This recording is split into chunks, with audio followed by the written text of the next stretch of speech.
সবাই আমি তো জানি ভাই এই কোনো কথা কয় না এদিকে সব উঁচু হয়ে গেছে আবারও আইলাম তারপর আপনি খালি তালাক দিয়ে আবার যায় আসে আজকের পরে থেকে হিরো আলম আর রিয়ামনির কোনো গল্প আর হবে না।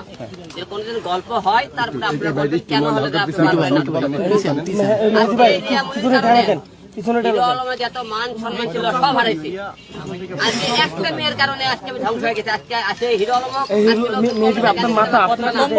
আজকে রিয়ামনির জন্য আজকে মানুষ গালি দেয়। তাই আজকে গোসল করে আপনি করে এই মেয়ের জীবনটাকে শুনেছে রিয়ামনিকে আজকে আপনার সবার সামনে 1 তালাক 2 তালাক 3 তালাক দিয়ে দিলাম রিয়ামনিক।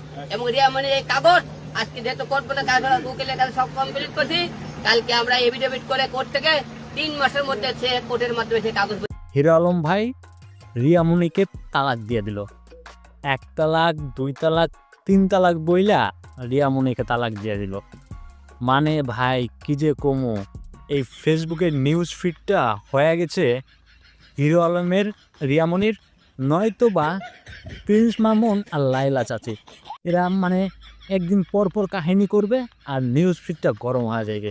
সেই দিন যেদিন ওরা কাহিনী করবে সেদিন নিউজ ফিড জুড়ে শুধু ওরাই থাকবে, আর কিচ্ছু থাকবে না ভাই। দিন দুনিয়ার কিচ্ছু থাকে না নিউজ ফিডে, শুধু ওরাই থাকে। মানে ফেসবুকটা ওরা মানে ওদের বাপ দাদার ধ্বংস সম্পদ হয়ে গেছে। যখন যা ইচ্ছা মানে করে আর সেটাই ভাইরাল হয়ে যায়, আর সেটা দিয়ে নিউজ ফিডটা ভরা যায়। বিরক্ত হয়ে গেছে ওদের নিয়ে ভাই। ওরা পারে ভাই, ওরা পারে।